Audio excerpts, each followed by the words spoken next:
मैं जीत गया। बहुत अच्छा खेला तुमने याद बोले। रखना अर्थ, मैं ही हूँ बेस्ट। कुछ भी एक गेम से बस तू है। ढक्की चिकी कोई बात नहीं अर्थ, गुड लक नेक्स्ट टाइम के लिए। खैर मेरे पास मेरा मून है, समझे? तुमसे हार बर्दाश्त नहीं होती ना, तुम फिर से मून का दिखावा करोगे। क्यों नहीं, अब तुम्हारे पास तो कोई मून है नहीं। I am the best. मेरे पास मून्स हैं। ओह अच्छा, तो तुम उन नन्हे से फोबोस और डीमोस की बात कर रहे हो ना? अगर वो मून्स है तो फिर तो प्लूटो भी प्लेनेट हुआ। ये क्या अर्थ, इतना मत चिढ़ाओ यार। हे अर्थ, हिम्मत है तो हमारे मुंह पर आके बोलो ना। हाँ, मुझे गुस्सा आ गया ना तो मैं तुम्हारे पृथ्वीवासियों का डायनासोर जैसा हाल कर दूंगा। खैर डायनासोर्स का अंत तो मुझमें एस्ट्रॉइड्स के टकराने के कारण हुआ था, समझे? यार तू चुप रहा कर। हे गाइस, तुम लोग क्या बात कर रहे हो? मैं बस ये बता रहा था कि इन बेचारों के पास मेरी तरह कोई मून नहीं है। बट तुम काफी अच्छे हो मर्करी, तुम हमेशा से मुझे वीनस के बिछड़े हुए मून लगते हो। क्या? मर्करी और मेरा मून? ऐसा तो हो ही नहीं सकता। इससे बेहतर तो मैं जाकर सन से ही टकरा जाऊं। ठीक है अर्थ, मैं समझ सकता हूँ कि तुम्हें अपने मून पर गर्व है, जो कि अच्छी बात है। पर ऐसे दूसरों का मजाक उड़ाना अच्छी बात नहीं है। हमारे जुपिटर के पास 90 से ज्यादा मून्स हैं, लेकिन वो कभी मजाक उड़ाते? ये संख्या बढ़ती जा रही है। मैं गैस से बने प्लैनेट्स की बात नहीं कर रहा था। पर क्यों? क्योंकि मैं ऐसा कह रहा हूँ, ये गैस से बने हुए प्लैनेट्स काफी अजीब होते हैं। और अगर अब तुम सबका हो गया तो मैं जा रहा हूँ, मेरे पास और भी काफी काम है। और तुम सबको लगता है कि मैं नाक में दम करता हूँ? सच कहूँ वीनस, आज मुझे एहसास हुआ कि तुम सबसे खड़ूस नहीं हो। मस्का लगाना बंद कर, समझा? अब मैंने ऐसा क्या किया? देखो, मैं समझ सकता हूँ कि उसे हार बर्दाश्त नहीं हुई होगी, पर उसने तो दिल पे ही ले लिया।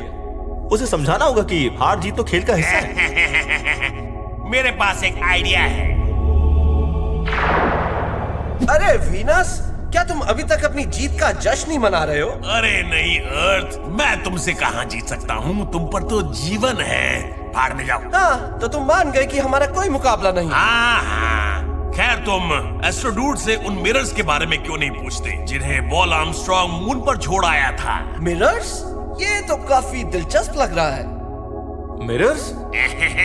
अब आएगा मजा। ओके, तो डॉक्टर ने कहा था कि ये दवाई खाने से मेरे मसल्स कम नहीं होंगे। जॉन सीना वाला टॉन्ट अच्छे से याद है मुझे। हेलो एस्ट्रोडूड, क्या हम 2 मिनट बात कर सकते हैं? हाँ, मैं अभी आया मेरे प्यारे प्लैनेट अर्थ। अब ये कोई नया मिशन तो नहीं ले आया? हाय। वीनस कुछ मिरर्स के बारे में बात कर रहा था। मिरर्स? हाँ, वो मिरर्स जो मून की सतह पर हैं। ओह हाँ, हम उनका उपयोग अर्थ से मून की दूरी मापने के लिए करते हैं। हम अर्थ से एक लेजर मारते हैं और उस लेजर के वापस आने के समय को कैलकुलेट करते हैं।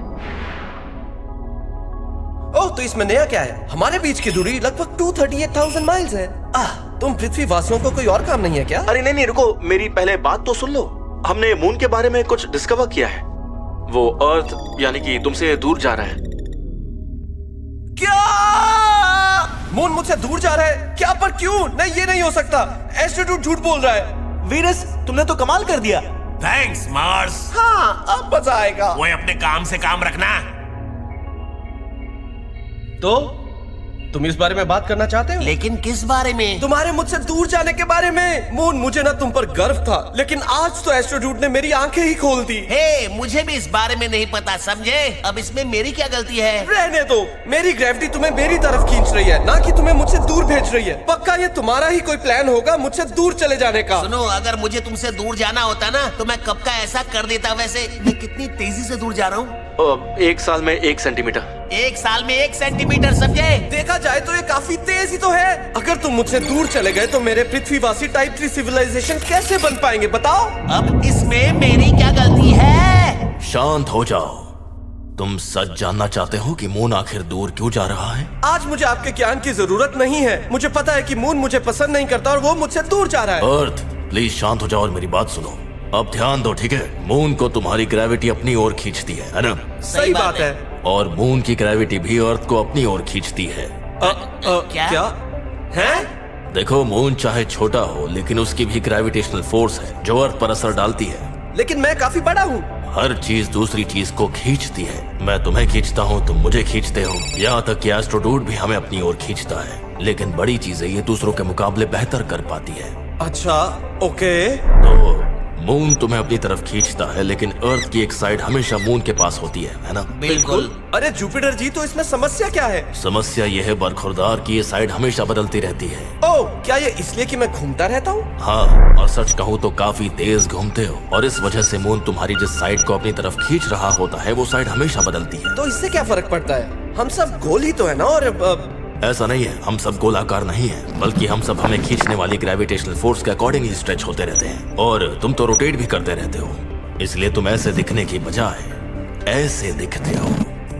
मतलब हम एक दूसरे की सीध में नहीं है? जी नहीं, अपने रोटेशन की वजह से तुम हमेशा रीस्ट्रेच होते रहते हो। असल में ये तुम्हारी रोटेशन को स्लो कर देता है। इसके बारे में हम फिर कभी बात करेंगे। जुपिटर जी, मुझे आपकी बात से ये समझ में आया कि मैं मून को अपने सेंटर की तरफ खींचता हूँ, लेकिन मेरा पॉइंट यह है कि गलत। तुम मून को अपने सेंटर की तरफ नहीं बल्कि इस अजीब से स्पॉट की तरफ खींचते हो, और यही वजह है कि मून ऊपरी ऑर्बिट की तरफ जा रहा है। ओह, तो मतलब ये सब मेरे कारण ही हो रहा है? नहीं, मुझे लगता है कि ये प्रकृति की देन है, पर मुझे लगता है कि हमें इस बात पर कम ध्यान देना चाहिए कि मैं धीरे धीरे तुमसे दूर जा रहा हूँ, बल्कि हमें आज में जीना चाहिए, है ना?